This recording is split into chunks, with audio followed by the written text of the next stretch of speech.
Jon Sumrall heading to Tulane. It's Locked On Sunbelt. You are Locked On Sunbelt, your daily podcast on the Sunbelt Conference, part of the Locked On Podcast Network, your team every day.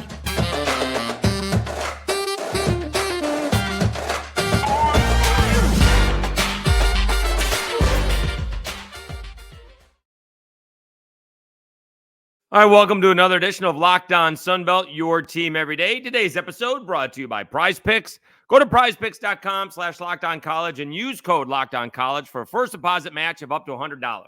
Daily fantasy sports made easy.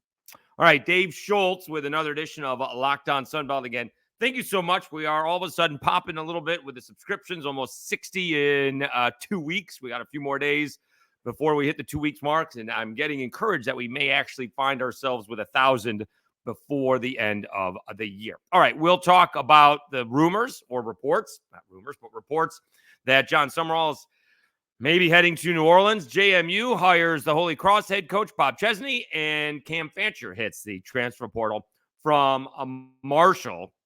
But let's talk about the reports that came down today. Right. Actually, JMU hiring Chesney was first off. All right. That happened. And that was sort of leaning that way. And we'll get into that a little bit later.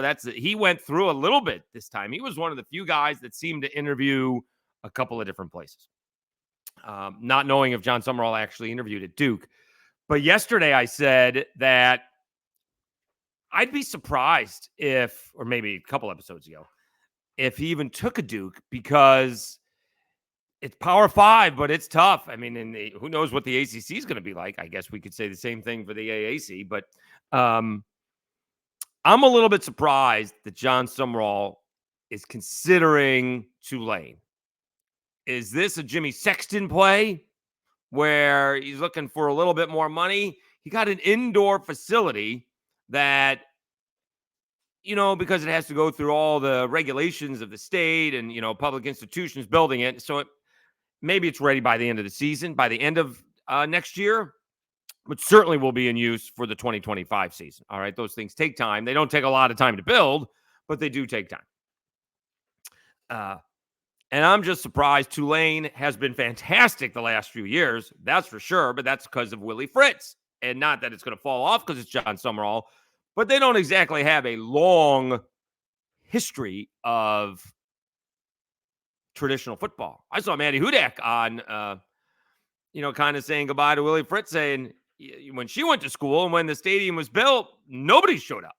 Like this whole stuff about Tulane being great recently is fantastic, but they don't have a whole lot there, right? I mean, the number one, I'm going to guess, same thing here in Lafayette, the number one football team in New Orleans is LSU, or the Saints, I guess. Sorry. Saints is obviously number one when they're any good. And then LSU. And then maybe Tulane. Now you're going from Troy, which admittedly is a little bit off the beaten path. It actually is a nice drive once you get off the highway, but not one that I wanted to drive at night. It's a nice town. It's a small town. It is a small college town.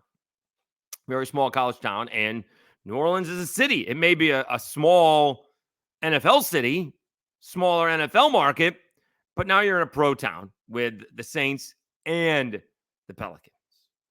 You were the, BMOC when you're in Troy. You're not even going to, you're not going to be on hardly anyone's radar if you're at Tulane for the most part. And I don't want to. Tulane, I think a quick Google search, Tulane's got about a $50 million athletic budget, which I'm not sure how we know that, but we do. And Troy brought in about $33 million in revenue a couple of years ago, 2022. Since 2023 is not over yet. So obviously it's not quite 2-1, but Tulane, has more money to spend. And apparently I thought I saw they're going to build some sort of indoor bubble facility. I think I saw that in passing today or yesterday, as the case may be. I am surprised, though, that Sumrall is taking this job, that he feels like he needs to take this job to make the next step. I mean, you could say, well, what more does he have to accomplish at Troy? He's won 2 Sun Belt championships. I mean, you could try to go undefeated, right? You could have one of those, Power Five, one of those great seasons, and maybe that was this year, right? Got off to a slow start because they had to figure out the defense. Because you had Gunnar Watson, 6 seasons playing college football, Kamani Vidal, offensive player of the year. Maybe this was the year for them to do that. And then they got off to a slow start and had probably what they thought was a frustrating loss to JMU. And so maybe he doesn't think that this is as good as it can get. I don't know. I'm a little bit surprised he's going to Tulane. Again, I thought he wouldn't take a middling Power 5 job, but now he's just taking another Group of 5 job. It's going to be more money. He's going to get more money at Tulane than at Troy, but we'll see if this is a Jimmy Sexton play or not. Now, if I'm Troy, I'm going to do it at my best to keep Jon Sumrall, but I'm not necessarily going to overpay just to keep him, right? We can't do the Jimbo Fisher at A&M, Gus Malzahn at Auburn type of deal where you overpay and he's going to end up leaving anyways, right? You want to make we appreciate you and we hope you stay offer, but we're not going overboard. So we'll see what happens. This podcast is going to post at 5 a.m. on Friday. We'll see. We'll see if he's hired. NOLA.com, Jerry Smith with NOLA.com says that Tulane wants to make an announcement by Friday. So we'll see if this happens first thing in the morning or not. We did see, a couple of other. Troy Calhoun from Air Force and Jeff Monken from Army also have interviewed for the job. So we'll see. Jerry Smith did have a source. Is it a source? A source that says he wants the job. So I'm a little bit surprised. It could be a Jimmy Sexton play, just get a little bit better of a contract, which I'm sure he got last year anyways. So, and sometimes those contracts are just a little bit more for the assistants. Like he's already well compensated, but see if we could, he's not going to not take more money, but see if we can get that assistant pool a little bit more. All right. Because you can really build something in Troy. And despite being a really good power, Group of 5 school, it's just going to be overshadowed by the team that's an hour away. I mean, Troy gets overshadowed by Auburn and Alabama. Now, I guess you're limiting that to one, with LSU. So it is what it is. It is the coaching carousel. I look back and said, would they be hit, right? And we kind of thought Kirk Cignetti would get something, but I wasn't sure I thought Jon Sumrall would, and he hasn't yet. We'll see if it does happen. I'm a little bit surprised he's taking a Tulane, a good Group of 5, but yet still a Group of 5 school, meaning I don't think he's going to stay very long. And, my guy, Scott D. Kushner, from New Orleans says if he's winning, he may not stay long if he gets the SEC job. But I mean, that's hashtag always a bright side, I guess, that Tulane's still winning. But I don't think he's going to hang out there very long if he's going to Tulane. Like basically what I'm saying is I don't think he needs Tulane to get that next job. He thinks he does. I don't know. All right. So we'll see how that plays out. That will probably find out on Friday. All right, let's take a time out. When we come back, JMU hires their guy from Holy Cross. He has quite an impressive record coaching college football. Time to tell you about PrizePicks. PrizePicks is the largest daily fantasy sports platform in North America. We are the easiest and most exciting way to play DFS. It's just you against the numbers. Instead of battling thousands of other players, including pros and sharks, you pick more than or less than on 2 to 6 player stat projections and watch the winnings roll in. PrizePicks is the most fun I've had, winning up to 25 times my money this football season. And now I can play during basketball season too. You just select 2 or more players, pick more or less on their projected stats, and place your entry. Quick withdrawals, easy gameplay, and enormous selection of players and stat types are what make PrizePicks the number one daily fantasy sports app. PrizePicks offers weekly promotions that can lead to big payouts like Taco Tuesday Each Tuesday, PrizePicks discounts select player projections up to 25% to provide even more value. PrizePicks now offers Apple Pay for quick and easy deposits into your account this football season. Go to prizepicks.com/LockedOnCollege and use code LockedOnCollege for a first deposit match up to $100. That's prizepicks.com/LockedOnCollege and use code LockedOnCollege for a first deposit match of up to $100. PrizePicks, daily fantasy sports made easy. All right, Dave Schultz, Locked On Sunbelt, your team every day. The JMU Dukes took a little bit. I wanted to go back because I was wondering what is taking so long. Usually these things do not take quite as long, but this one seemed to. That it was announced early this morning. Pete Thamel had it first, that Bob Chesney from Holy Cross has been hired. I will shout out to Shane Metlin. He has been all over this story since Curt Cignetti decided to go to Indiana, and someone leaked it. Maybe an agent leaked it to Thamel first. Eventually, JMU did announce it on social media. The reason I'm a little bit familiar with him, although I'm not sure how to say the name of the first school that he coached at, Salve Regina. I don't know. He was up for the Syracuse job. Like, this guy was going to get the Syracuse job before anybody had heard about Fran Brown. And I didn't mind it. I thought it was good. He's got head coaching experience. He's got a lot of coaching experience. And he's moving up. And that's what I was kind of looking for. And a lot of Northeast ties. He's kind of been in the Northeast. That's why I would think Syracuse was interested in him.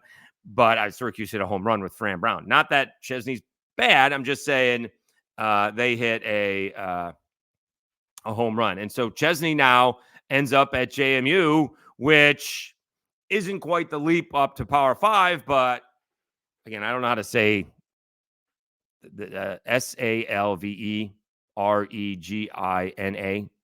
That could be Salve Regina. I don't know. Nonetheless, he's been really good. He has coached 13 seasons in college football. He's got one losing year. And that was in 2018 at Holy Cross when he went 5-6, and yet they still went 4-2 in the conference. He's gotten as far as the NCAA quarterfinals twice. He had Assumption at 11-2, and he got to the NCAA quarterfinals. He won a division there. He has won the conference regular season champ with Holy Cross each of the last 5 seasons since his one losing season in 18, 19, 20, 21, 22, 23. 20 was obviously limited, but he has been very, very impressive. He's got a overall 70% winning percentage. In conference play, he's got an 81% winning percentage. It's very good, 111-46. Now, again, he has come up differently, right? Instead of getting assistant jobs and working his way up there, I guess he's been the head coach since 2010. And because he was so young, he graduated college in 2000. Graduated college in 2000, and it took him 10 years to get a head coaching job, whereas I think we went over at Curt Cignetti. It took him 28 years to get a head coaching job. 28 years. Tim Beck is in his 50s. He just got his first head coaching position this past year with Coastal Carolina.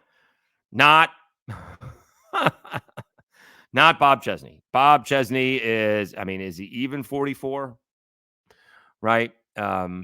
Not quite as quickly as Kane Womack did, right? Kane is still one of the younger coaches around, but Bob's got a lot more head coaching experience for that fact of the matter. So we'll see. But most of it, again, has been in the Northeast. The Crusaders made 4 appearances in the NCAA FCS playoffs from 2019 to 2022, and with the 2022 squad going 11-0 during the regular season, advancing to the NCAA quarterfinals. 3-time Patriot League Coach of the Year, Chesney produced 82 all-conference selections over 6 seasons. His players earned numerous national and academic honors, including 2 finalists for the William V. Campbell Trophy and 2 Patriot League Scholar Athletes of the Year. So I think JMU It took a little bit of time. Admittedly, it took a little bit of time, but it appears they got the right guy for the job. The problem was, JMU fans were watching guys in the transfer portal and, guys already committing out of the transfer portal and Jordan McLeod in the transfer portal. And so every day that this didn't happen, it seemed to take forever. So I guess I got to go back and when did Cignetti get the job? Because you would have thought that would have happened really quickly, right? The final regular season game of the year was the 25th. So Cignetti had to have that job at the end of November, but he had to tell the administration that. He would have told, not to mention Indiana would have called JMU. And so why did it take them so long? I mean, they got the guy. So all's well that ends well, but it just seemed to take a little bit longer than maybe JMU fans would have liked. So I think they got their guy, a guy that's got a ton of experience. Very rarely do you have somebody who is 43, 44 years of age who's got over a decade of head coaching experience. That does not come along very often. Not at all. All right, let's take a timeout. A couple big players have hit the transfer portal. One, not surprising. The other, very surprising. Back after this, let me tell you about eBay Motors. Passion, drive, and patience. What brings home the winning trophy is also what keeps your ride or die alive. eBay Motors is everything you need to maintain your vehicle and level it up to peak performance. From superchargers, roof racks, exhaust kits, LED headlights, and more, whether you're into speed, power, or style, eBay Motors has got you covered. With over 122 million parts for your number one ride or die, you'll always find exactly what you're looking for.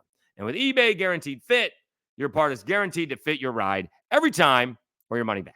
Because with eBay Motors, you're burning rubber, not cash. With all the parts you need at the prices you want, it's easy to turn your car into the MVP and bring home that win.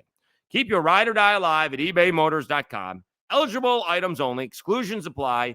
eBay Guaranteed Fit, only available to U.S. customers. All right, Dave Schultz, Locked On Sunbelt, your team every day. A couple of days ago, Marshall quarterback Cam Fancher into the transfer portal. There's rumors out there, reports, I don't know if it's true or not, so I'm going to allude to it, that Coach Charles Huff basically said, you can't blame him. The fans hated him, which, boy, I mean, they were harsh to Cam Fancher. I mean, harsh.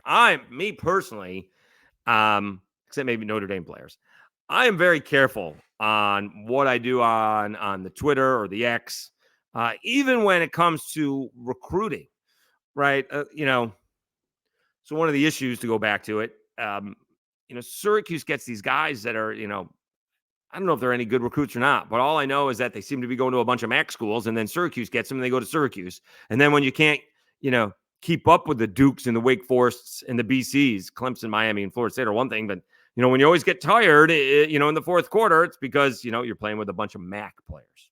All right.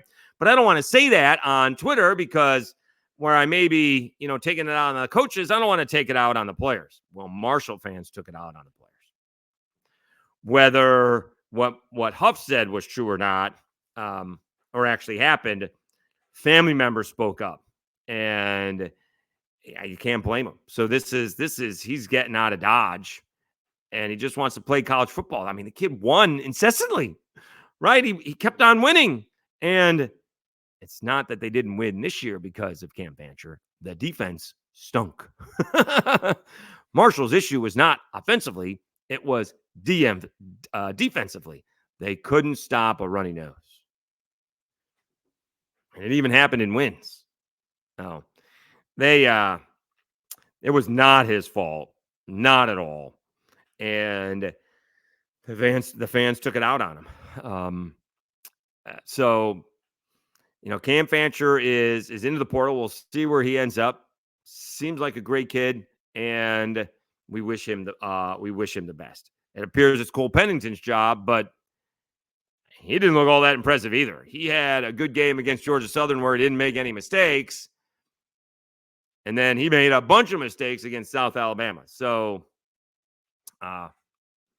we'll see how that plays out moving forward. Things have been pretty good for a couple of years under Charles Huff and Marshall, and all of a sudden the rumblings are like, oh my God.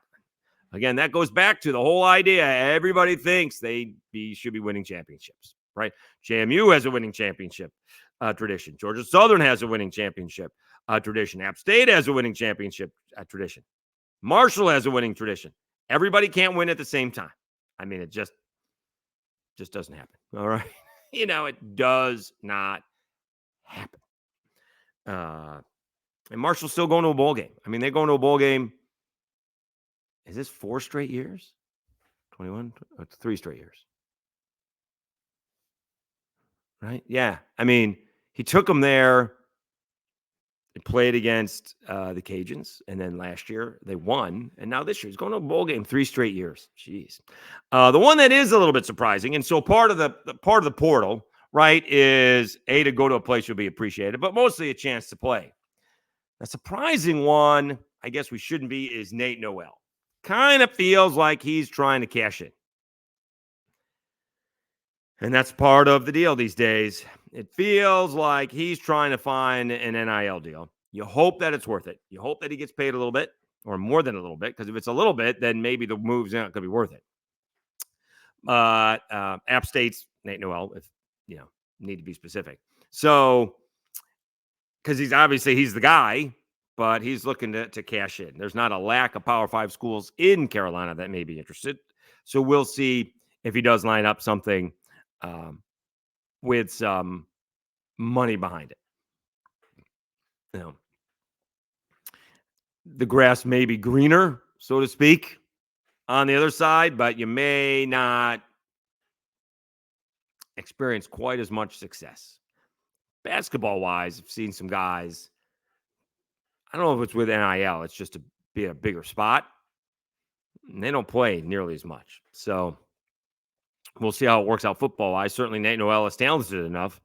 But this feels like it is an NIL move compared to a Cam Fancher, who was, I just want to play where I'm appreciated type of deal. So we wish both of them all the best and continued success wherever they may land. All right.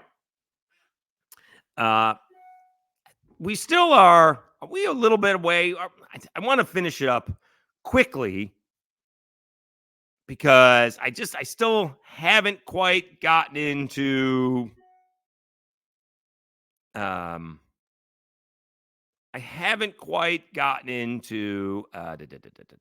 basketball. And I want to make sure that I do eventually get to basketball, and we just have not gotten there yet. So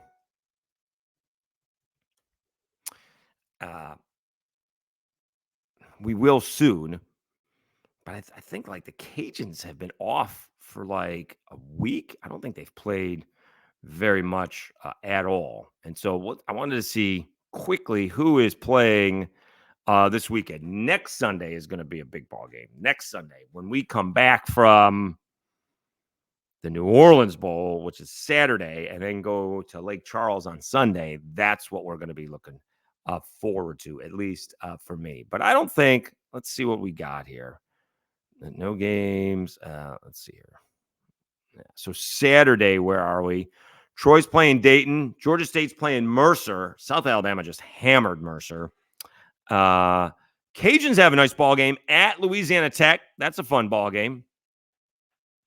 Arkansas State's hosting UAB, and Marshall's playing Old Dominion. Now, I was told, Marshall's playing Ohio. James Madison's playing Old Dominion. I was told that's not a conference game. We'll have to find that one out.